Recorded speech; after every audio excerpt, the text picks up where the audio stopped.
Welcome to the course Probability Theory and Random Processes. This is the first lecture. As in the introduction video, I have told that I will start with basic probability. So let us start with what you knew, what you have learned in your 10 plus 2 level. So you have used this particular definition, which is called the classical definition, which is nothing but probability of a set A is equals to favorable number of cases to A divided by total number of cases, which is nothing but number of element in the set A divided by number of element in the set S, where S is nothing but the set of all possible outcomes. And using this particular definition, you have solved lot of problems. Let us talk about a very simple problem, which is nothing but suppose I roll a die and I try to find out what is the probability of getting 3 on the upper side. You know this probability is 1 by 6, and the logic behind this is nothing but, well, the S, which is basically all possible outcome, has 6 elements from 1 to 6, and the A, which is nothing but getting head on the topmost face, which having exactly 1 element, so the probability is 1 by 2. Now let us consider the third example, which is quite interesting example. Here basically what I am going to do is that suppose I am shooting and there are 3 circles, all the circles have the same center, but they have different radius.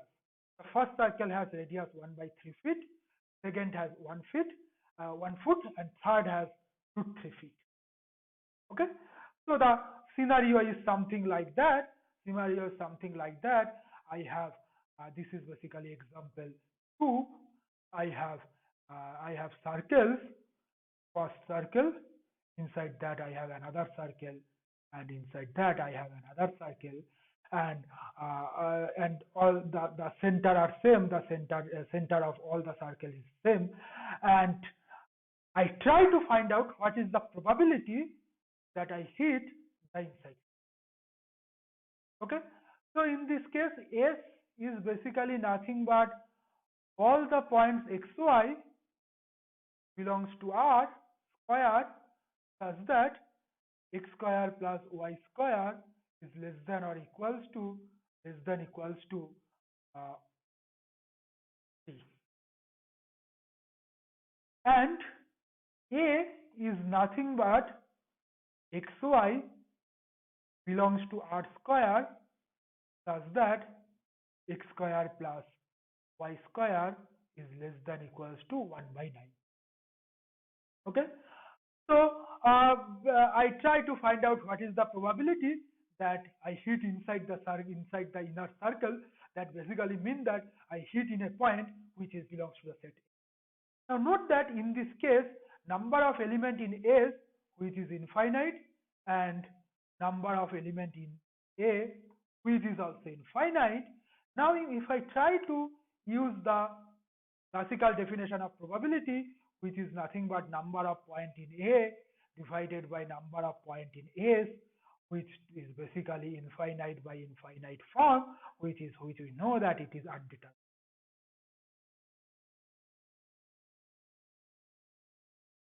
So in the example 2, we have a problem if I try to use the classical definition of the probability. Okay, fine. I hope this thing is clear to everybody. So that classical definition works with the first example, but it do not work with the second example. So what I have to do, we have to consider a better definition which can also include the situations like problem 2. So first thing in the course, we are going to see a better definition of the probability. So how we develop this definition, the way people develop this definition is nothing but they actually started from the classical definition. Actually, the classical definition is quite old, and it has started with the prediction of the outcome of different gambling problems. And then people see that, well, in some scenario, the classical definition cannot be used, like the example 2. So we need to have a better definition. So people start with the classical definition. They take some key properties, 3 key properties of the classical definition, and then they say that, well, if some set function satisfies these three properties, then I am going to tell that function as a probability. Well, I use some word that set function and probability as a function. Let me just quickly discuss about those things. So you note that when I'm talking about probability, so probability as a set, probability of a set A. Okay, we talk about probability of a set A. So this is basically the input, and that's why I can think that probability is a function whose argument is a set. We talk about the, in your other math courses you have talked about function of real number, function of complex number, all those things we have talked about. Probability in that sense is basically a function, but here the argument is not a real number, not a complex number, but a set. And obviously the output, and I have output, and output in this case has to belongs to the real number. Okay, because probability, I want probability to be a real number. Okay, so probability is basically a function whose input or arguments are set and output is a real number, and a function which takes a set as a argument is called a set function. Okay, so we define our probability as a set function, and you know that when I talk about the function, the domain and codomain is an important issue. A rule can be a function on a domain but may not be a function on a different domain. So domain is very important issue, and for the probability also I have to talk about the domain properly. We have to choose the domain properly. Note that the codomain I do not care in this case, but because the codomain is basically nothing but the set of real, because I want the probability to be a set of real. Okay, let us proceed next. So to talk about all these things, all these to give about the general definition of the probability, more general definition of the probability, we need the concept of the countability and uncountability. Though you have done the countability and uncountability in your MA 101 course, this is just a recap of that one. So what is the countability? Countability is nothing but intuitively says that whether I can count the element in a particular set. A set SA is said to be countable if I can count the element in the set. Okay, and we define it through a bijection. So we tell that two set A and B are equivalent if I have a bijection from A to B, and bijection basically means that it is 1 1 and 1 2. Okay, and you note that if I have a bijection from A to B, then I have a bijection from B to A also. So that means it is basically telling same thing, that whether I am saying it is a bijection from A to B, whether I am saying it is a bijection from. So A and B are said to be equivalent if I have a bijection from A to B, or if I have a bijection from B to A. A set A is said to be countable if I have a bijection from A to A, or equivalently N to A. And that basically nothing but mathematically speaking about the count. I have a bijection from A to N, and I can and the element in N is basically 1 2 3 4 5 6 in this set of natural numbers.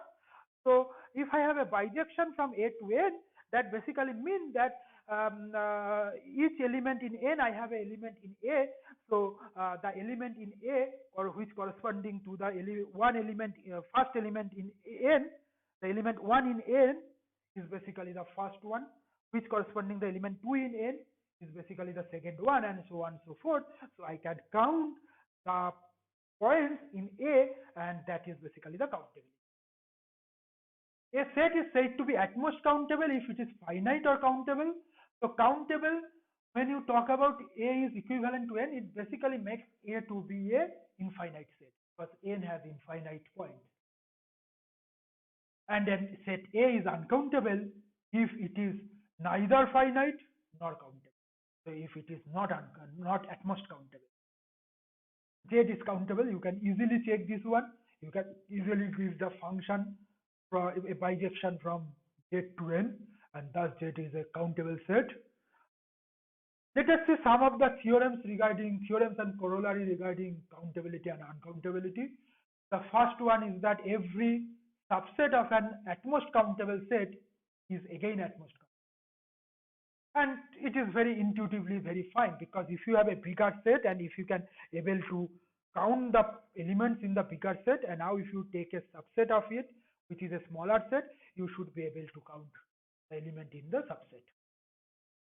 Then if you have countable collection of at most countable sets, then the union of those at most countable set is so countable union of at most countable sets is at most countable. Next theorem talk about the Cartesian product. If you have at most countable sets A1 to AN, if you take the Cartesian product of those sets, the Cartesian product is also at most countable. Set of rational numbers is countable, very well-known fact. Set of all binary sequence is uncountable. If you take any interval, it turns out to be uncountable. R is uncountable. Set of all irrational numbers are uncountable. Well, all those things you knew. I just recap those things. Some of these things will be used later on during the discussion. Okay, now come back to the probability part once again. So in this scenario, now we have the scenario that we are going to define the general definition of the probability, and as I already mentioned that for that I need the proper domain.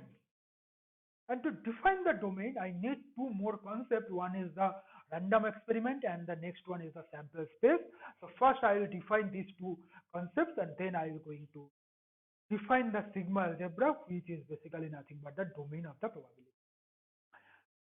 So what is random experiment? Random experiment is nothing but a kind of experiment which satisfies three conditions. So what are these three conditions? The first condition tells that, well, before doing the experiment, I know all possible outcome of the experiment. What is the example? Suppose I toss a coin. Even before tossing a coin, I know what are the possible outcomes. It is either head or tail. The possible outcome is basically head or tail. So I know all possible outcome before doing the experiment. So tossing a coin satisfies the first condition of the random experiment. Second condition tells that the outcome of a particular performance of an experiment is not known in advance. So before doing the experiment, though I know all possible outcomes, but I do not know what will be the exact outcome of a particular performance, the experiment. This is exactly true with the toss of a coin. Before tossing of a coin, I do not know whether it will be head or whether it will be tail. Third condition, the experiment can be repeated under identical conditions. This is also true with a coin toss. I can toss the coin again and again and again. Well, regarding the third condition, you can put a argument that, well, if before a cricket match I toss a coin, maybe depending on the wind speed, the outcome may vary. Obviously, this kind of scenario are there, but the third condition, most of the cases we take it as a hypothetical condition, in the sense that if the condition 1 and 2 are satisfied, we will assume that the third condition is also satisfied. If not, it is very abstract, very absurd to assume it to be true and it to be a valid one. Okay. So first condition, first example, the tossing of a coin, we have already discussed that it is basically a random experiment. Let us consider the next example, example 5. Toss a coin until the first head appears. So okay, fine. So let me write this one, that example 4. In this case, all possible outcomes is basically head and tail. Sorry, head and tail. Example 4. In example 5, I am talking about tossing a coin till the head comes. So if I do this one, first thing can happen is that in the first toss I have a head. So I stop there. Next possibility is that first I have a tail, then I have a head. So after the second toss, I will stop in this particular case. The third case may be first two head, tails and then I have a head. And it basically go on like this.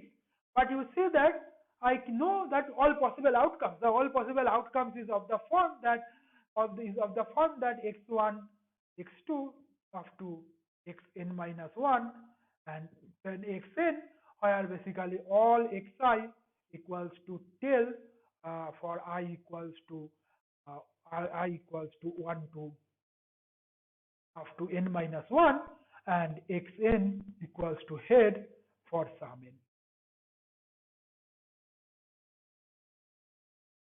For some n belongs to capital N, the set of nature.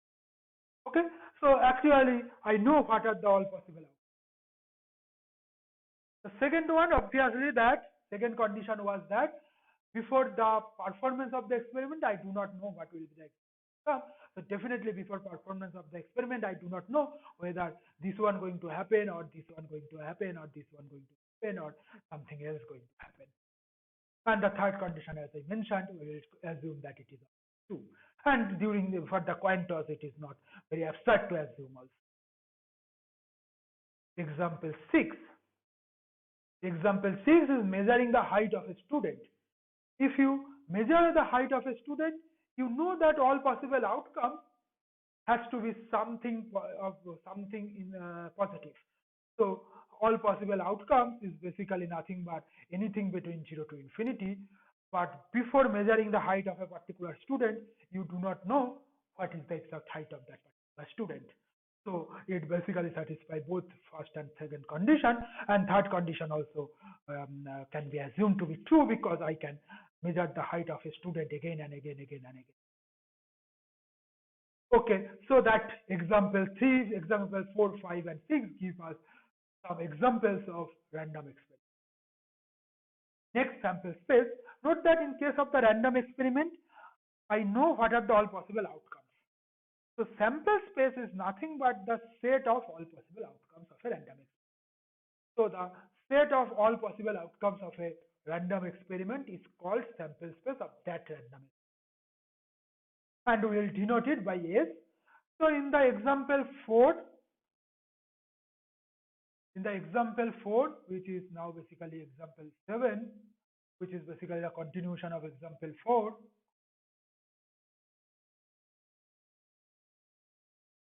Continuation of example 4, the sample space is basically nothing but head consists of the point head and tail.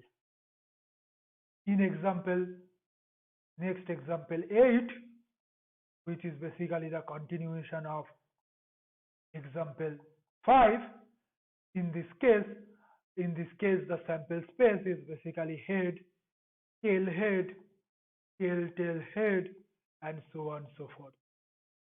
And in example 6, now the example 9,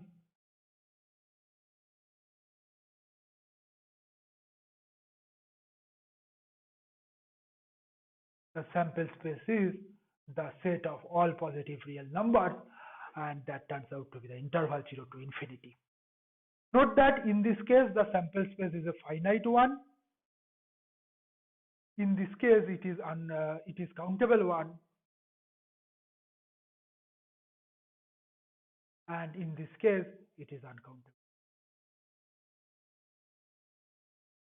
So sample space could be finite, it could be countable infinite, it could be uncountable. Okay. Next we are going to talk about sigma algebra or sigma field, and this sigma algebra or sigma field is basically the domain of probability function. It is going to be domain of the probability function. So what is a sigma algebra? Sigma algebra is basically nothing but the collection of subset of the sample space which satisfies these three conditions. First condition is that F belongs to F, so sample space belongs to F. Second condition tells that if A belongs to F, then A complement has to belongs to F. And the third condition tells that if A1, A2 dot dot dot belongs to F, so if countable number of sets belongs to F, then union of AIs belongs to F. Note that each AI can be countable, can be uncountable, can be finite. But the collection of set is a countable set. That means I can count that this is the first set, this is the second set, this is the third set, and so on and so forth. But first set could be finite, infinite, countable, uncountable, anything. The first set could be anything. Similarly, second set could be finite, infinite, countable, uncountable, anything, and so on and so forth. But I should be able to count this is the first set, this is the second set, this is the third set, and so on and so forth. Okay. So if these three conditions are satisfied, then this particular collection of subsets of S is called a sigma. Now, natural question is that from where this definition comes? Note that the sigma algebra we are going to use as the domain of a probability function. Now we again go back to the classical probability, classical definition of the probability. In the classical definition of the probability, we always we are able to define what is the probability of S. The probability of S is nothing but number of point in S divided by number of element in S, which is 1. So when I try to define the probability, S should be in the domain, and this is basically the first condition. Similarly, the second condition, the motivation is basically from the classical probability. If I know the probability of A, I know the probability of A complement, which is nothing but 1 minus probability of A. So that means that if A is in the domain of A, that means if A is in the domain of P, I know the probability of A, then A complement has to in the domain of P, so that I able to talk about the probability of A complement too. And the third condition, if I know the probability of different sets, I should know what is the probability of all the sets together. So that means that if A1, A2, those things belongs to F, then union has to belongs to F. Okay, so this is basically the motivation of the sigma algebra. I hope the motivation and the definition is fine with all of you. Let us see some of the example of the sigma algebra. So first example, example 10 is actually again the continuation of the example 4. Example 10. Continuation of example 4. So in this case, we have seen our sample space turns out to be having 2-point head and tail. And suppose we take F1 to be the power set of S, which is S by head and tail, and we want to check if F is a sigma algebra or not. If F1 is a sigma algebra. Okay, that basically we try to check. Well, let us take the conditions one by one. The first condition is trivially true. Condition 1,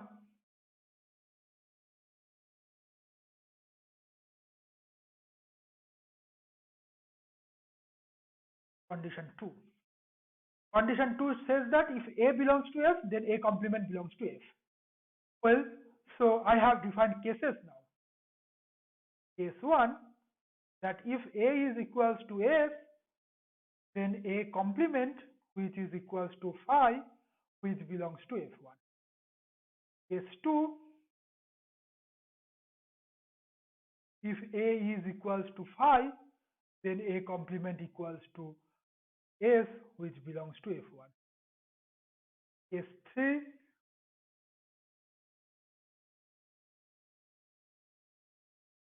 A equals to head,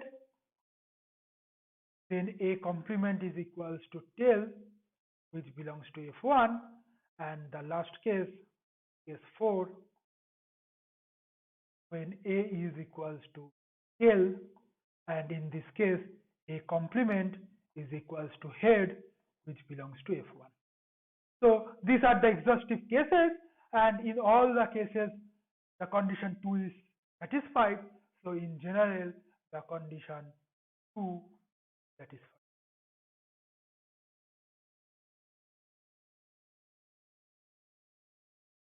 Now I need to check the third condition. Now I need to check the third condition. So what is the third condition? Third condition is basically nothing but if A1 A2 dot dot dot belongs to F, implies that union of AI belongs. Well, third condition also I have several cases. The case 1 I can take that all AI equals to S for all I equals to 1, 2 and so forth. And in this case, the union of AI, I equals to 1 to infinity turns out to be S and which belongs to F1. So in case 1, the condition 3 is satisfied. Case 2, all of them, maybe I take head for all I. In this case also union of AI, head which belongs to F1. So in this case also the third condition is satisfied. In this way you can take all AIs to be 5, all AIs to be 10. All those cases it will be satisfied. But there are more other cases, like I write in case 3. I will not obviously going to do all the cases. The sum of them I am going to show you. The rest you need to complete. Maybe another case could be I can take AI equals to head for some I, some values of I, AI to be phi for all other i's. In this case again union turns out to be head only and going to belongs to F1 and so on so forth. There will be several cases. Please read the cases.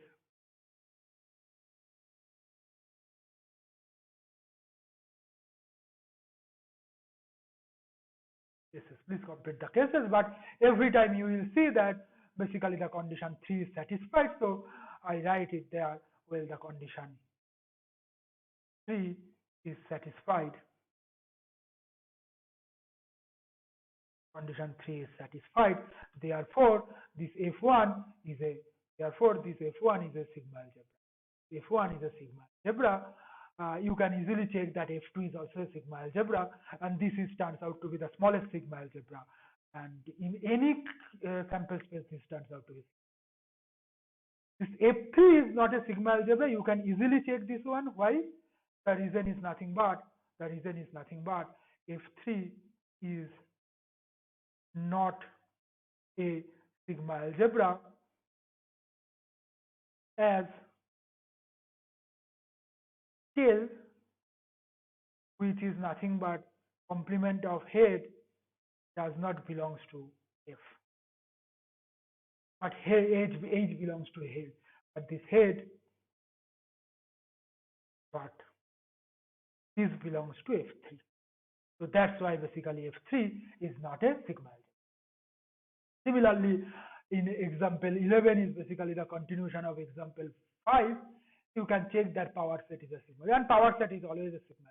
So power set is basically the biggest sigma algebra, and this sigma algebra is the smallest. You can check for the example 12, which is basically the continuation of the example 6, is all this F is also a sigma. This thing you can check. There will be several cases, especially for case 3. You need to check every cases and you need to tell. So in general, if you have a very complicated set, it is sometimes very difficult to check that whether that particular complicated collection is a sigma algebra or not. Okay, events. Events is nothing but any set which is inside the sigma algebra is a event. and we say that the event E occurred if the outcome of a performance of the random experiment belongs to C in set E. Okay. So, for example, in the height measurement experiment, if E is the interval 4 to 5, and if I measure a particular student and the height turns out to be 4.5 feet, then we can say that this particular event has occurred because 4.5 belongs to this state.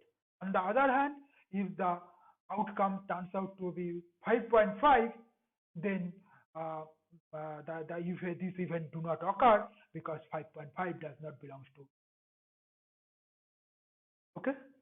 Now come to the classical definition, axiomatic definition of the probability. Why it is called the axiomatic definition? Because the definition is given by three axioms. That's why it is the axiomatic definition of the probability. Come to that definition. Note that as I pointed out, now we are going to define the probability as a set function.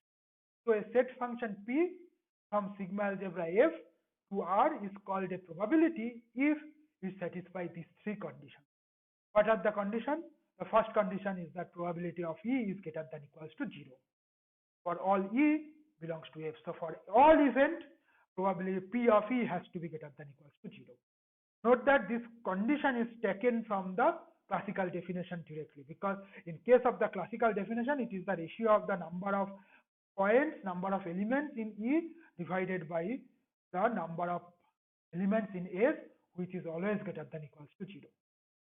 Second point, P of S has to be equals to 1, which is again motivated by the classical definition. And finally, the third point, if you have disjoint collection of countable events, then probability of the union of the events is same as the summation of the. Note that this is also very straightforward from the classical definition. Think about two sets, E1 and E2. Now, as E1 and E2 are disjoint, the number of element in union of E1 and E2 is nothing but number of element in E1 plus number of element in E2. So clearly, probability of E1 union E2, which is equals to probability of number of element in E1 union E2 divided by number of element in S, and number of element in E1 union E2 can be written as the number of element in E1 plus number of element in E2. So it turns out to be probability of E1 plus probability of E2.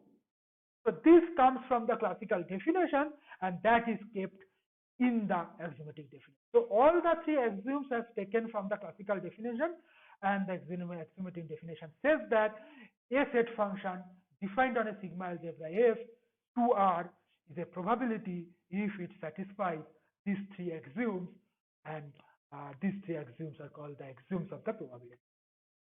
Okay, I hope the definition is fine with everyone. Let us see some example of the probability. So the example 14, again continuation of the example 4. So example 14. So toss a coin.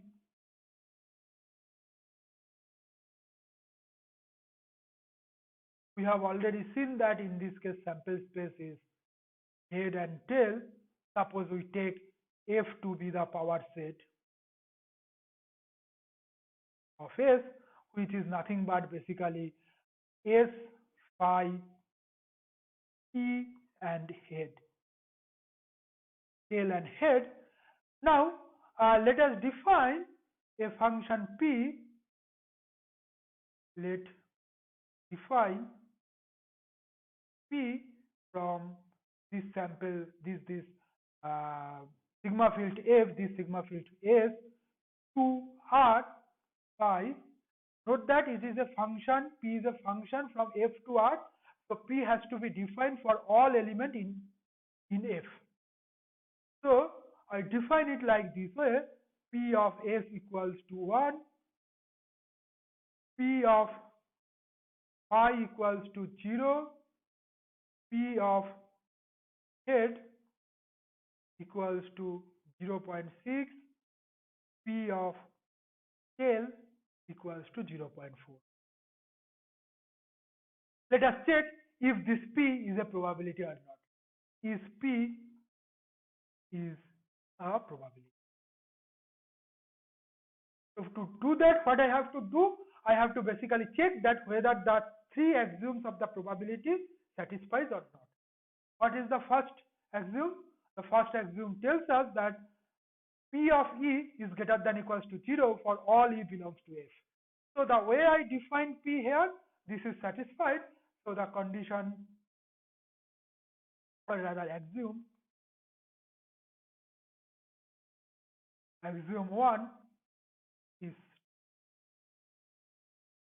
note that if I take any of the assignment to be negative, for example, if I take P of A to be minus 0.1, it will not be that, then this P will not be a probability. Axiom 2. What was axiom 2? Axiom 2 was P of S equals to 1, which is again trivially true because I have taken in this way. So instead of P of S to be 1, if I take P of S to be any other value, it will not be a probability.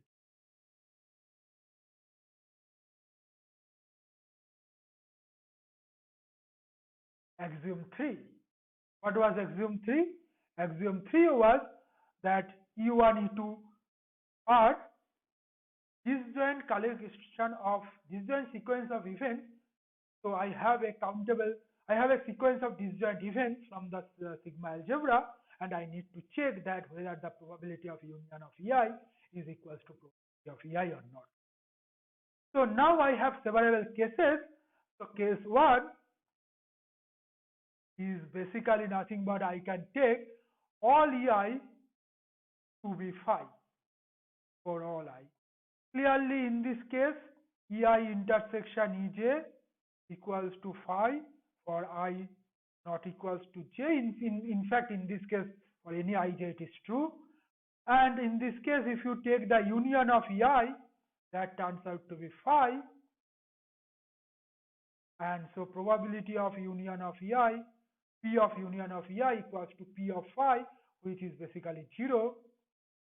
And on the other hand, summation P of EI, which is basically summation of zeros, which is basically summation of zeros, and which is basically 0. So naturally the probability of union is same as the sum of the probability. So in this case, the axiom 3 is satisfied.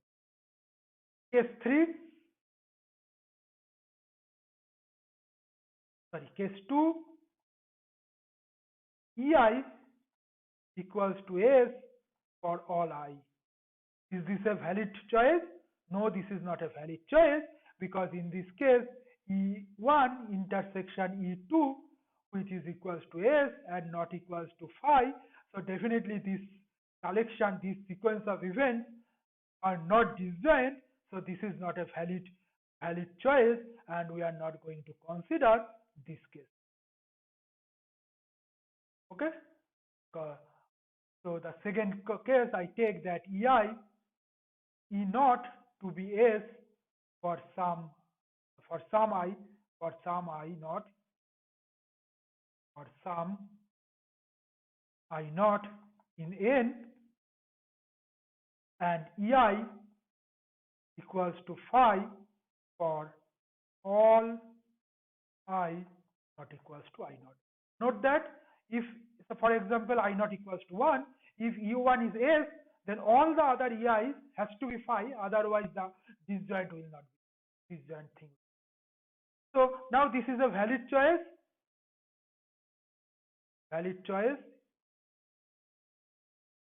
And in this case, union of EI, which is equals to S,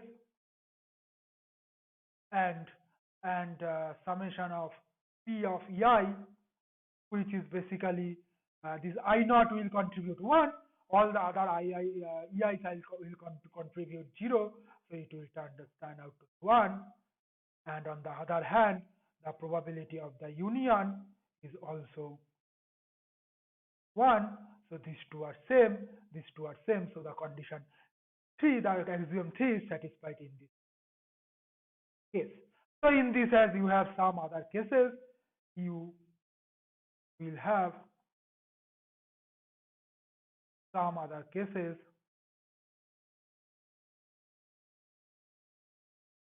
Note that you have to consider only the valid cases, valid in the sense that the collection has to be disjoint. Please complete it.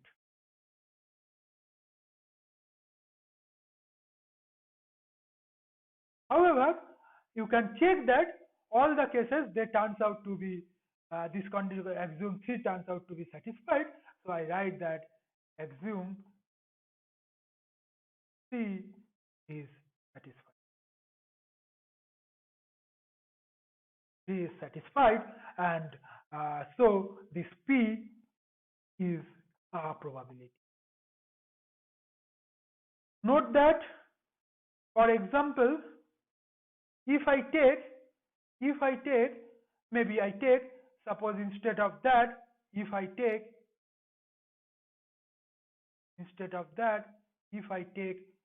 P of head, P of S is 1, P of I is 0, P of H is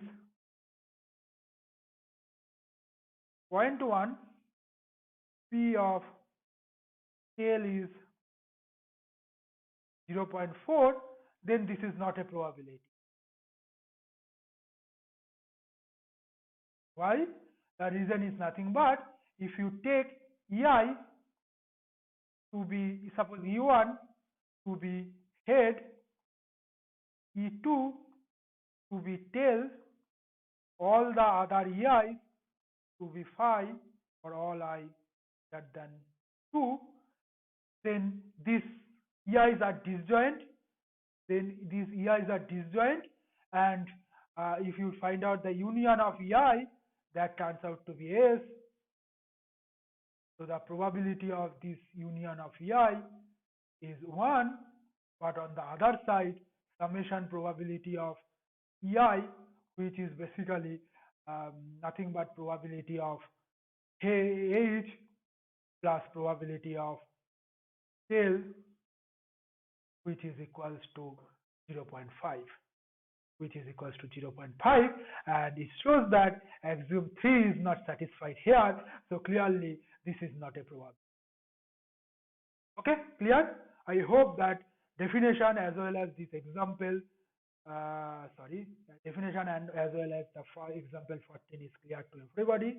You can check the example 15 is also true. I am not going into the proof because the proof is same as that of 14. And with that, I stop today for this lecture.